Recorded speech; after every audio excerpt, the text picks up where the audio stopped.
She knows. No. Okay, so good morning, everyone. And this year, the Divrei Torah should be in schools of Refuah Shleima, Rechana Ruth Bas Golda, and Kol Chole Yisrael. Mordechai Anshel Ben Berto, he's going in tomorrow. Yeah. Okay. Berta. Good. Parshas Ki Seitze. So I'm going to repeat things that we've said many times. How do you like that? Yeah, well, I doubt it. I'm sure it's just going to reawaken it. Okay, anyway, so we know that the Jewish yearly cycles are not commemorations of anniversaries. It's not an anniversary. It's not an anniversary of events that took place a long time ago, thousands of years ago. Rather, every year on Tesvav, Nisan, we all leave Mitzrayim. We say it in the every night at the Seder night. We all say, B'chol dor v'dor, in every generation. That means including ours. Chayev adam liroy sesatzmo ki iluhu yotzam mitzrayim. We have to perceive ourselves as if we left Egypt. What does that mean? It means that we have to experience leaving what Klal Yisrael left, which we'll see in a moment, even deeper. But that's what it means. It has to, again, it's repeating itself. And we have the koach, we have the power, the sense of yeah, somebody's there. You told me to tell her when somebody's there. I saw. Anyway.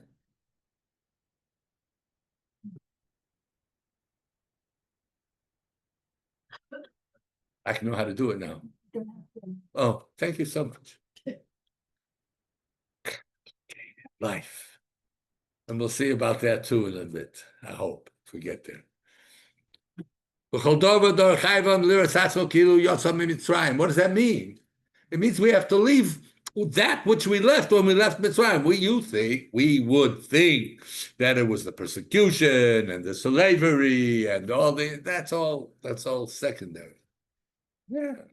What's primary was the culture, the environment, and the belief system of Mitzrayim. That's what we left. And how did we leave that? With all the nisim and the flows of HaKadosh Baruch Hu taking us out of Mitzrayim. That's number one. Every year, on the Yontiv and Vav Sivan, when we receive the Torah at Sinai, then we have to know that we are now also able to be Mekabel Torah on that day, because it's not an anniversary. That day has infused, or the event of the day had HaKadosh Baruch Hu infused within that period of time the ability for us to extract from it all the power and the sense of awe that there was then, if we focus to take it. No, that's the famous thing I told you, that Reb Daniel from Kelm, I think it was the son-in-law of the Alta from Kelm, but he said something very beautiful. He says that we are all travelers through time. We travel through time. It's not that time is flowing over us, but you are traveling through time. And as we're traveling through time, we come to stations. And we have to stop at the stations and extract from the stations what the stations have to offer. I may have told you this, but I'll tell you again. This is the repeat share. That when I first came to Eretz Yisrael, I came by boat. And we stopped in a number of ports. But one that sticks with me is Naples, although they should jump in the lake now. All of them, all the Europeans, they're just showing who they really are. But anyway, including, right? So all of them. So all of those that pulled out, even. Anyway, so I remember getting off the boat. We had a couple of hours to roam around Naples. And it's very interesting. There were beautiful things to see. We saw neighbors waking up, people delivering milk, people delivering bread. They had in the port, they had their the date. Yeah, in flowers. It was in August, I remember. Almost, yeah, it was in August. Now it's September, but all right, it was well over 62 years ago, 64 years ago. And they had the date in flowers, and every day they would change it. Now, that was, what if I didn't get off the boat? I wouldn't have had that experience. Some people didn't go off. I was interested. There was a time when I enjoyed, Wunderlust. I wanted to see things. But, this is what we're talking about. Don't sleep through the station. That's Shavuos. And then, every Yud Zayin B'Tammuz, the Luchos break again. And every Tisha B'Av, the Beis HaMikdash is taken away from us. And every year, we go through the whole process of Nechama. From after Tisha B'Av until Rosh Hashanah, we have 7 weeks of Nechama. And every year on Rosh Hashanah, we're recreated, just like Adam was created. It isn't just a celebration, not even a celebration. It's not commemorating. It's not just recalling what took place a long time ago, but it's reliving it, living through the station. And Yom Kippur, we, again, merit forgiveness for what we did throughout this past year. And what we become worthy of receiving the Torah again, the second Luchos. And every Sukkot is a celebration with great simcha in the hope of the rebuilding of the Beis HaMikdash. It's Sila Dehem Nusa. That was what the Beis HaMikdash was. We were in the shadow of HaKadosh Baruch Hu's presence. And when we go into the Sukkah, that's exactly what we're re-experiencing. If we focus, if we want to achieve it, and we have to know we should be achieving it, because that was the whole purpose of the Yom Tov. Well, what do we have to do this? We'll get it again and again and again every year. Why? Because each time we're getting an opportunity to experience this. Now, Chodesh Elul is no different. We're now in Elul, and Elul is in a sense, we see it, all right, Elul, you got to say the David Hashem Ori, blow the shofar, you got to prepare for Rosh Hashanah, Yom Kippur, right? Very nice. It's much more than that. We must know that Elul is also a special time. It's also a moed that leads us to our goal, and that we've talked about. That the word moed means going, that which leads us to our goal. Just as during the 49 days, we placed ourselves in a position to be able to receive the first luchas, what happened in Chodesh Elul is that Klal Yisrael placed themselves in a position, in a state, to receive Torah once they lost it. You see, we reacquired Torah. Now, it may not be exactly the same Torah, but it was the Torah that was sufficient to nourish the entire universe from that point on, and certainly Klal Yisrael. So what did Moshe Rabbeinu do with Klal Yisrael? What did he teach us? What did he teach us? How to do it? How do we utilize this time? So we'll start this way. At Matan Torah, the first time, we said Naseh v'nishma. What is Naseh v'nishma? Naseh means we're committing ourselves to do whatever Hashem tells us to do. I don't know what he's going to tell me to do. What if he's going to tell me to jump off the roof? I don't know. I don't know, but I don't care because I know it's right. And if that's what I know, he won't tell me to do something that he said not to do. He didn't tell me. He told me not to jump off the roof. Yes, that he did say. But do you follow what I'm saying? I was prepared no matter what. I don't know what he's going to do. Did we know what he was going to tell us to do? No. But we said, Naseh, we're going to do it. Why are we going to do it? Why did we say we're going to do it? Because we knew it was true. We knew he was there. We knew that he was the Borei Olam. We knew that he created everything and that his presence is clear and obvious to all of us. And anyone who doesn't perceive that is like what they say in Yiddish, frisch, gesund, and meshuggah. You got to be deaf, dumb, and blind. Deaf, dumb, and blind. Not to realize that there's a Borei Olam. So we were put in a position where we said we were in the position, or we reached the position of saying Naaseh v'nishma. And we'll hear. Then what happened? When we built the Egel, we disconnected our hearts, our desires and the things that push us to do from our seichel, from what we know is right. See, our seichel tells us. I say we have a seichel and we have desires and heart. It's a heart, you know all those things. But our job was to connect what my seichel does to what I want to do. And if I do that, then I'm a unique and complete human being, or a complete Jew. That's what it means. So the connection between the seichel and what we do was severed when we built the Egel. And we just ended up doing what we wanted to do and not what we knew we were supposed to. And this, you're right. That's what to cry about. And this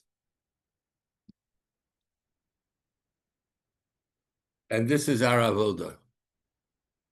This is what we have to do in Elul. In Elul, we have to reconnect. We have to reconnect what we know is right to what we do.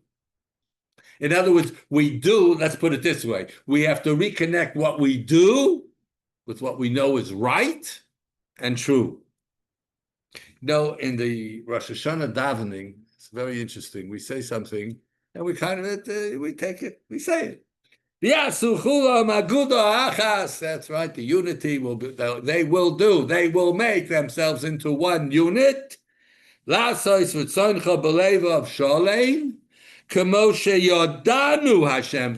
doesn't say as I will know, but what I already know. We will make this unity because I know something that is as absolutely certain and clear, obvious, and I won't ignore it. It doesn't say sheneida. It says kamo sheneidad, so we will know, but rather sheyodanu, we already knew it. And now we're reconstructing it. That's Elul. Elul is a time of reconstruction. And it was in the merit of Moshe Rabbeinu's davening during this time on the mountain. And we have to be aware that we exist at all came through Elul. Because if we didn't do the Elul right then Hashem had a gezerah. It says, Heref mimeni vashmidei. I built an egel. Now, somehow that has to be eliminated. It has to be removed. And if it's not removed, what remains? Heref mimeni and ashmidei. Stop davening even. I'll destroy them. We wouldn't be. So we have to be grateful. So,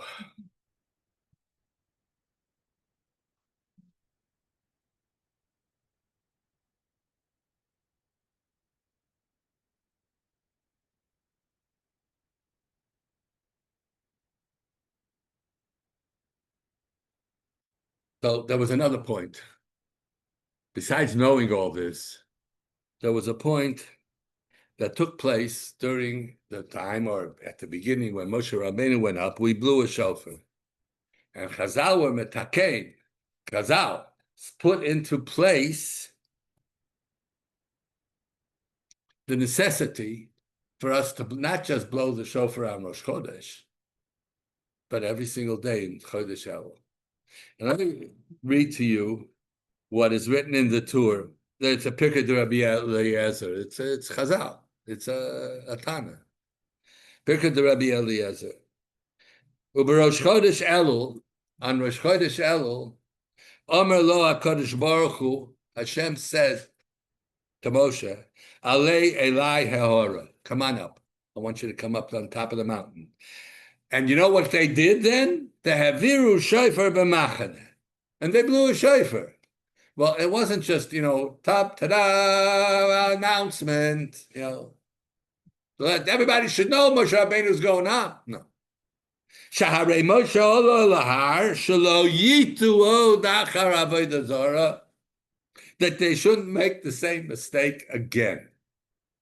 They built an egel the first time. They blew the shofar to remind Klal Yisrael, to wake us up, to make us focus that we shouldn't make the same mistake. And then Hashem became real as a result of that. To us, we talked about that, how you can't lift Hashem up, right? So what does it mean he was lifted up? It means it was lifted up in our eyes. He's no longer just a word, God, but he's HaKadosh Baruch Hu. Shene'emar Olo Elokim B'sura Hashem B'kol Shofar V'al Kain. That's what happened. Now, Al Kain, therefore, Hiskinu Chachamim Shiutoikim B'Shofar B'Rosh Chodesh. We start on Rosh Chodesh. Avelu B'Chol Hashana V'Shana V'Chol HaChodesh. And throughout the month. So Chazal knew that we were needed more than just that one blowing of the shofar. We needed it every single day to wake up, the alarm clock. Right? It's a big alarm clock. Wake up, you sleepyheads. Don't do things out of habit. The purpose of the shofar was to proclaim that Moshe Rabbeinu was there to help mitigate the terrible events of the Avodah Zarah with the ego. So it says that me'elul va'elech choradati neged Hashem. I think we mentioned this before, that from Elul on, choradati neged Hashem. I trembled. So the Mefarshim learned, what does that mean? It means hayitocha shofar be'ir va'am lo yichradu. When they blow a shofar, if we all of a sudden hear a siren, we get, what happens? We hear a siren, we get focused, and that's what Haredi doesn't mean. Long payas and throwing stones. It doesn't mean that even without the payas. It doesn't mean extremism. It doesn't mean you got to do things that'll be a chilul Hashem. That's not what a Haredi is, and we are using the same terminology. It's not that we don't use that terminology. We use that terminology. We call it Haredim, not Haredim. Yes, Haredim. You know what Haredim means? People who are focused. People who are focused on being an Eved Hashem, people who are focused. That's what the shofar calls out to us. Change your focus, for goodness gracious. Charadati, the example, I heard this from Rabbi Miller, from Gateshead, Miller Zachron of Bracha, very big. He said, when you hear on the news, a lion escaped from the zoo, right? So what do you think? Oy vey, Nebuch. I hope it doesn't come in my neighborhood. I mean, I don't want it around here, right? You get a little bit, right? But then you go out to get the mail from the mailbox. And what do you see facing you? The lion. Now, how do you feel then? You're a Haredi then.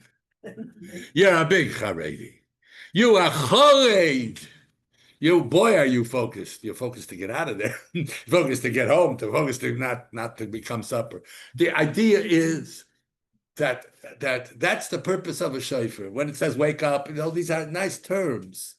But ultimately, what it really means for us now in Elul is to wake up. Now, what is our slumber? Let's talk a little bit about our slumber. So, in Parshas Ki Seitze, I bet you're all wondering, why am I talking about this in Parshas Ki Seitze? So in Parshas Ki Seitze, the last couple of psukim in Parshas Ki Seitze is the battle with Amalek. Yes, this is what we read on Parshas Zohar. We read, Vayovo Amalek vayilochem im Yisrael berefidim. Right? That's the whole Amalek. It's 3 psukim. Why do we read that next to Rosh Hashanah? Okay, I mean that was a terrible event. We know that Amalek wanted to destroy us, but what does that all mean? So the Chazal teach us that the purpose of Amalek coming from way far away, were we in any way a problem for them? Well, no. We were coming out of Mitzrayim, and Chazal described us as what? Boiling bath. Who goes into a boiling bath, huh? Who would jump into a boiling bath? I mean bubbling, a real boiling bath, not just hot. Not a hot, delicious mikveh. I'm talking about that, a boiling pool, bath. Who's going to jump in? No. Except someone who wants to cool it off. And it says, you know what? Big Baal Chesed, he cooled it off for everybody else. See, everybody else sees that he jumped in, even though he got burnt up. But he lost the war with us, yes? We beat him. So he lost and he suffered. But he made it easier for other people to start up with us. And that was the point. What does it mean we were a boiling bath? It means that we had with us a level of importance, of chashivus, of a sense of dignity, a sense of quality, a sense of purpose, a sense of being the Am Hashem. And he wanted to advertise to the world. And what did he do? He achieved that. We wouldn't be in the position we are today if it wasn't for that Amalek. And Chazal point out, it's so beautiful. I heard this from my Rebbe, Rav Hutner Zochar Tzadik Livracha. Vayilochem im Yisrael berefidim. Refidim. So Rashi, right on the spot, why is that place called Refidim? It was called Refidim she'rafu yedehem min haTorah. Now, what does that mean? If you want to tell me that they kind of separated themselves from Torah and they didn't want to learn Torah, you could have said, Bittul Torah. There's a term that's used for not applying oneself for Torah. But what's this Rafu Yodayim? When you're holding on to a plastic wrapper in your hands, candy, whatever, and it falls down. No. Say, pick it up, throw it in the garbage, right? But what if you're holding a diamond? Tell me, how do you hold a diamond? Like you held the plastic? Are you going to let it fall from your hand? Of course not, because you know it's very, very valuable. Rafu Yadayim means your hold on it was weak. Of course there's Torah. Of course we do mitzvahs. Of course we're going to do what you say, HaKadosh Baruch Hu, but Rafu Yadayim. Rafu Yadayim means it wasn't, we lost. That's what Amalek caused with us. That not only did we become cooled off for others, but we, in our own eyes, became less than. That's what happened. And that's what's happening now, today, 100%. Where's the dignity of Klal Yisrael? Where's the pride of being Jewish? Look what's doing. I forget about Eretz Yisrael for a minute. Here it's a whole unique situation because we're all under threat. Yeah, from, not from. Oh, that's the word I shouldn't. I'm sorry, I apologize. Right? And I certainly won't say, yeah, Haredi, not Haredi. Right? But it doesn't matter. What color your yarmulke is, okay? Is that better? It doesn't really matter. We're all under the same threat. But look at what's happening in the whole world. The whole world is showing their true colors. Should you realize that this is what's been there the whole time? And everywhere, and in every place, and at the United Nations. I can't even say that without getting nauseous. What are we talking about? These are the nations of the world. Who? What? Am I worried about the guy in Venezuela? I couldn't care less. Let him go wherever he goes. But I'm talking about the Western world that was so much against. And really, they were absolutely for it. That's right. It's repeating. It's repeating. And why is it repeating? Because Rafu Yedeyem min haTorah. We let go. We let go of what is holding us together. Fine. There's even a deeper thing. there is difference, and this I heard from Rabbi Shapiro Zechar and Tzaddik Lebracha. There's a difference between an oyev, an enemy, and a soneh, and someone who hates you. The oyev, the enemy, is your enemy. He doesn't like you, but he doesn't want you near him. He doesn't mind if you go to, I don't know, to Antarctica. Live there in Antarctica. I don't care. I just don't want you near me. A soneh couldn't care less. Where you are, how you are, I don't want you to be. I hate you. And your existence is an antithesis to my existence. It's such a deep hatred. What do we say? Kuma Hashem v'yafutzu oyevecha. Let them get spread out so that I'm not there. V'yanusu misanecha miponecha. And all those that hate you, that want to see you finished off, that they too should not be in existence. That's Esav. Halacha he. That's the Gemara. Halacha he biyadua. Esav sonei es Yaakov. He's a hater. They wanted us dead, and they've been doing it since Rome, over and over and over again. They would, if they could, they would have done the whole thing. But we, Baruch Hashem, have a protector. But that's a soneh. The Arabs were an oyev. They just didn't want us here in Eretz Yisrael. They didn't want us here in the land. But today, it changed.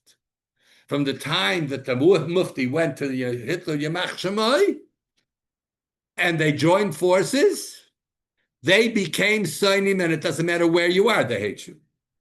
So that we're dealing with Sonim. We have to know that. And every one of them is the same Sonim, because that's part and parcel of the essence of who they are.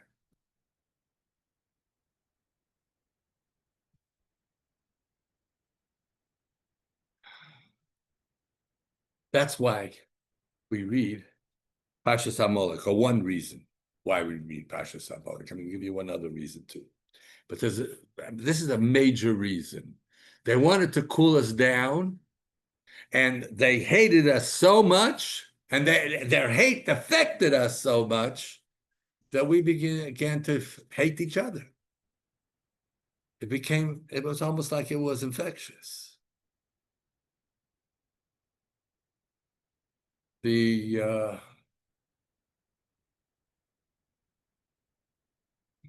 source for Rosh Hashanah, the new year, Rosh, or the beginning of the year. In Chumash, really, there's no mention of Rosh Hashanah as the Yontif. Not at all. It's called Yom HaZikaron, it's Yom Trua. It's not called Rosh Hashanah. You don't find it in Chumash. There's one place where the term Rosh Hashanah is used. And not even in connection to the Yom Tiv. But at least we recognize that the Torah recognizes a Rosh Hashanah. Listen, it's in Parshas Eked. Ki ha'aretz asher atah ba shama l'rishta, the land that you're coming in to inherit, lo ke'eretz Mitzrayim hi. It's not like the land of Egypt. Asher yitzasem misham, from where you came. Asher tizra zaracha v'ishkisa beraglecha kegan ha'yarok, where you planted your seeds. You didn't have to worry about drip, drop irrigation. It came up from the Nile, and it came up at your feet. You didn't even have to lift your eyes heavenward for anything from coming from Shamayim. Kegan ha'yarok, like the beautiful green garden. V'ha'aretz asher atem ovrim shama, the Rishta, but the land you're now coming to inherit, Eretz Harim will be close. It's a land of mountains, valleys. Limtar hashamayim tishtemayim. If you want water, it has to rain from the heavens. It has to come down to you from the heavens. Eretz Hasher Hashem Elokecha Doresh Oisa Tomid. This is a land that Hashem is focused on. Eini Hashem Elokecha Ba Meireshis Shana Ad Achris Shana. From the beginning of the year to the end of the year. So this is the only place in the all of Chumash does it mention Rosh Hashanah, Meireshis Hashanah and Achris Shana, beginning and the end. So it's telling us that the year has a beginning and the year has that end. If Rosh Hashanah is the beginning of the year, when is the end of the year? Elul. It's that simple. This is Elul. This is where we're at. It's the circle. And if we examine the difference between Mitzrayim and Eretz Yisrael, we'll gain some insight in what Rosh Hashanah is all about. And you'll see in a minute. The characteristic that most typified Mitzrayim is that they perceived everything to be deterministic, cause and effect, and predictable. It's all predictable phenomena. We can control nature. It is in our hands. We don't need anything outside of us. And the Asher Hishkiso beraglecho, it came up on by your feet. The word regel is the same word as hergel, as habit. Hergel, to do something over, the same thing over and over again. That's hergel. Hergel means you do the mitzvahs by rote. You do the mitzvahs by rote. Eretz Yisrael, on the other hand, you want water? Turn your eyes heavenward. Ask HaKadosh Baruch Hu, please give us water. And if it doesn't come, we don't have water. We say, Amachadesh betuvel b'chol yom tomid ma'aseh bereishis. Eretz Yisrael lives on this, or should be living on this concept of recognizing that the reason we exist is because Hashem is being mechadesh the world.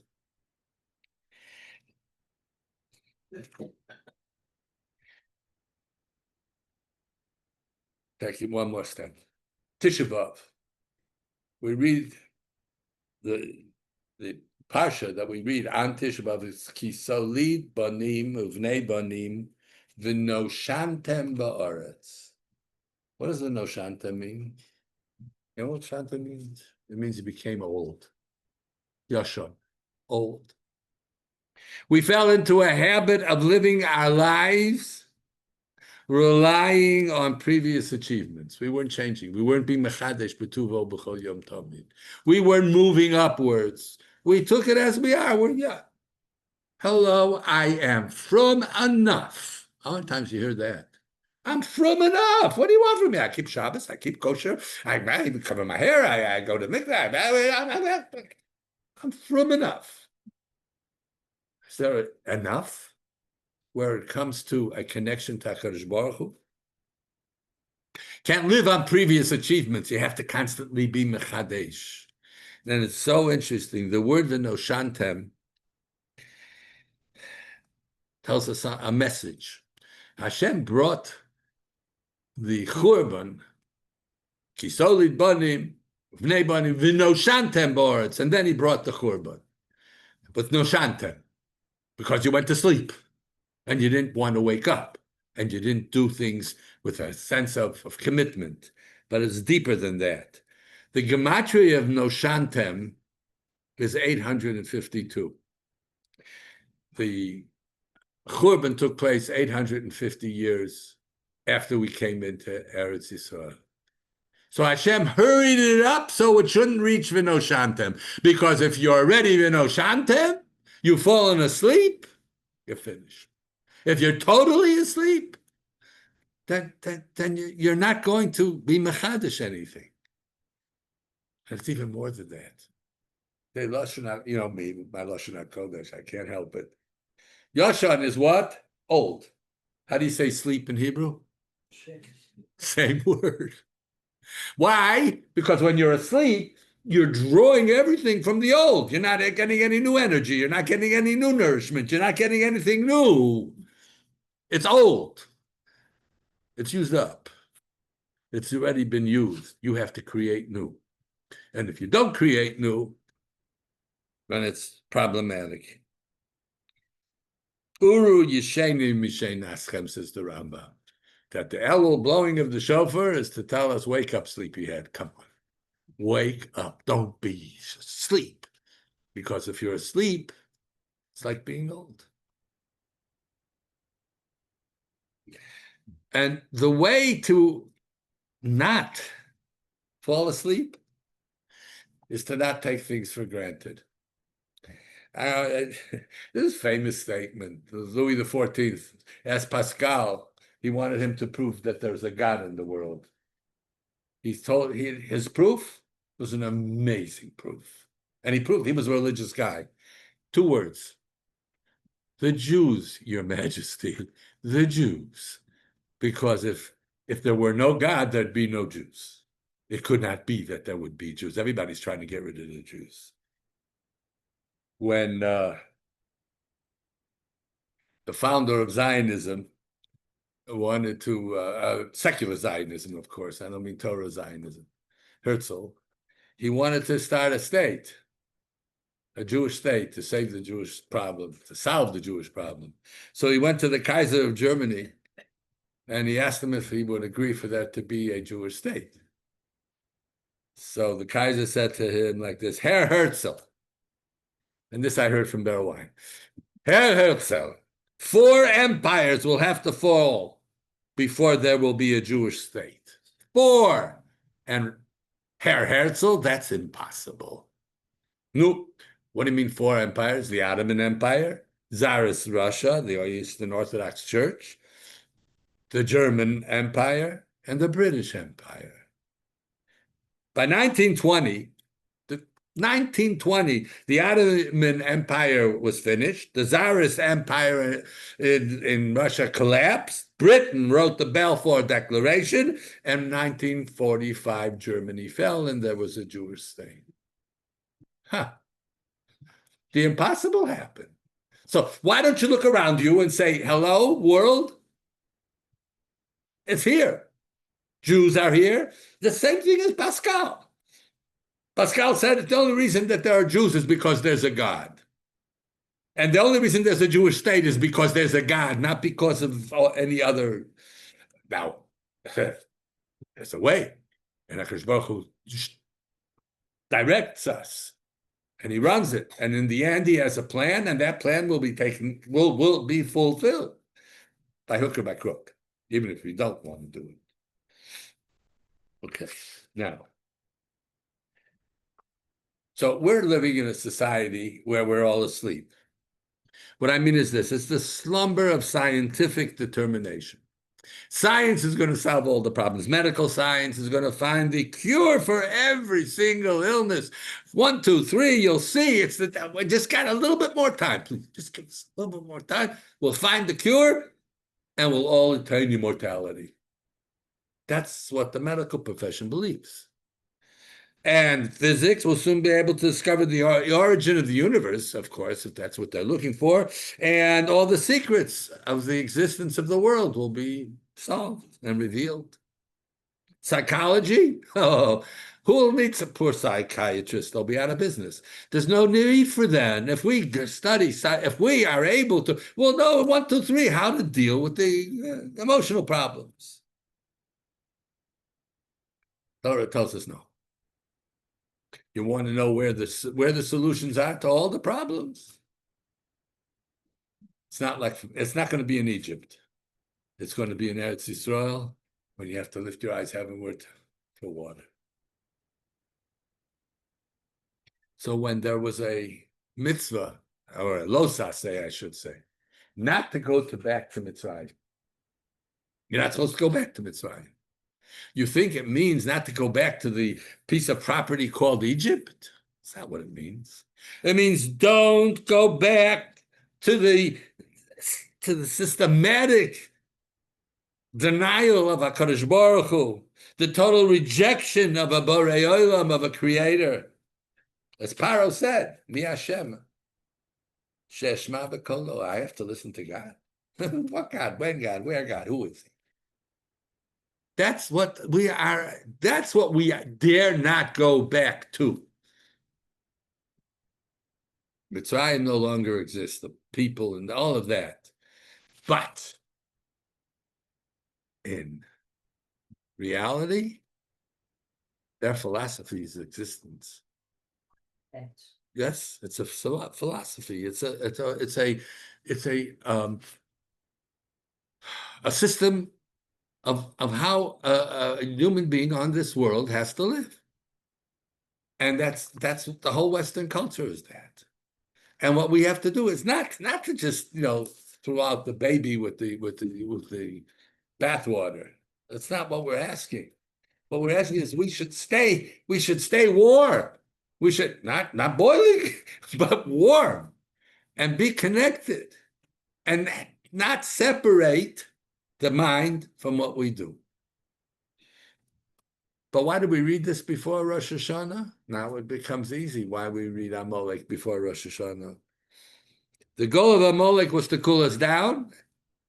We too have to stop that and not be cooled down and not take things for granted. We have to be so grateful for everything that we have experienced. Look, our history. Can we take Jewish history for granted? How could anybody that has the ability to read, any fourth grader that would read the history of Jewish people, could they deny that there's a Rebbeinu Shalom? All right, so this time, Elul, this is why we read these parshas now. This is why we read the parsha of Amalek now, because we want to do the opposite. That's the lesson of Elul. And we dare not take things for granted. One of the greatest mistakes we make is that things are just going to roll on. Let's say relationships and all of the issues that we deal with, and we come up with it because we expected it to be the same. Nothing stays the same. Everything changes. My mother, Alea Shalom, always used to say, "There's nothing as definite in this world as change. Everything's going to change. It's not going to stay the same." Because that's mechadesh betuva. I mean, she didn't quite add that. I'm kind of embellishing what she said. But it's mechadesh betuva b'chol yom tamid ma'aseh bereishis. It's always new. That's what life is. New life, new giving, new sustenance, new achievements. Don't stop. Don't sit back. Don't try to rest on laurels. That's what the Pasha is telling us. That's what Elul was telling us. And then, of course, there's one last lesson. Not one last one, but the last one I'm going to talk about. There are plenty of more lessons of Elul. But it's a time for introspection. I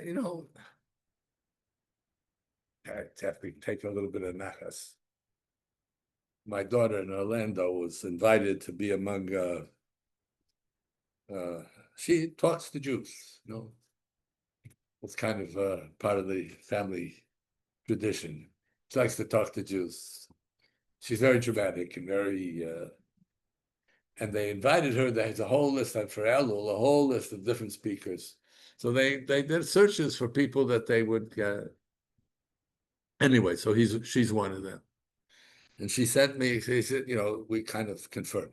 So she says, Tati, what am I going to talk about? I said, you tell me. What do you want to talk about? And so she sent me a little clip that she has to, and she talked about introspection. And she said, this is a time when every one of us, that doesn't mean you have to run to Netanya to see the seashore, but it would be a good idea, a nice time when you're allowed to go there, and go take a private place in the woods. I'm not a Breslover, don't get me wrong. I don't mean any of that, but what I do mean, it's a time to get quiet, to have quiet, even if it's your backyard. Go in there and just kind of think. Go inside. We don't do that anymore. Allow yourself to go inside yourself and to look and see what were your, pre-existing ideas. What ideas did you have in your head that maybe that you're really stuck on? I'm not going to change that, but there's always room for change, to go up and higher and higher. And therefore, go in and look at your first impressions. I talked about that too many times. First impressions are always wrong. Always. And even that is wrong. You know what I'm saying? All my mother, again, quoting my mother, she said, all generalizations are false, including this one. What you have to do is kind of look at, a person has to feel themselves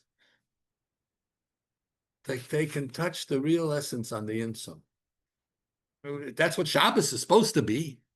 We have an opportunity every Shabbos. You can do it on Shabbos. You can, utilize that. That time is wonderful. I don't have to do anything. I don't even have a telephone on Shabbos. It's amazing. You can recharge yourself. You make sure to recharge your phone over Shabbos, so why not recharge you? First impressions are terrible. Because where do we see that? The first thing, right, is always there's something missing, and you have to really analyze it to see what part of it is real and what part of it is not real, and what part of it. And when we were kids and we had in high school, we had a football team. And Tzvi Svinko and I were on the same team, so that was my my pride and joy that I was on the same team as Rav Nosson Tzvi. But the coach always said, when you throw the ball to the receiver, the one that's supposed to receive it, because you threw the ball to him, why'd you throw the ball to him? Or even if you kick the ball, okay, if you play English football, right? So why'd you kick the ball to this one? Well, he was in the open. But did you check to see if there was someone else in a better position? Always check for second receivers. That's what they did. And I can apply that to our Yiddishkeit. Don't just accept things on the first impression. Big deal. It's not such a... think it through. Introspect. Think about who you are and what you want to be. And when you do that, you may come to a position whereby all of a sudden you're awake. You find yourself awake. So Hazal taught us that it's difficult to overcome first impressions. Very difficult. I mean, that's what Hashem said to Avraham Avinu. Lech lecha me'artzecha u'moladetecha u'mibeis avicha. What's in the space avicha business?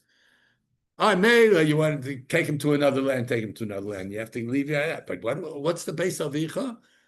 Base of Icha are the first impressions. Leave the first impressions. Now, it doesn't mean that we had bad impressions from our bias at all, but we have to have introspections. We have to know. And sometimes we hang on to things that we shouldn't be hanging on to. And sometimes it's time to let go of some of the things that we shouldn't be hanging on to. That's what Elul is all about. And we become free. We become free people when we do that. That's what Elul is all about, and that's how we prepare for Rosh Hashanah. And that's how the Yom Tif, when I call it a Yom Tif, it's a Moed of Elul. That's not just, I'm going to prepare for Rosh Hashanah. It's more than that. It's the time when you can do all of these things. Wake up, leave the impressions of what you have and what you aren't correct, and most important, to wake up and focus. Okay, have a wonderful, wonderful week. Yeah, I finished early.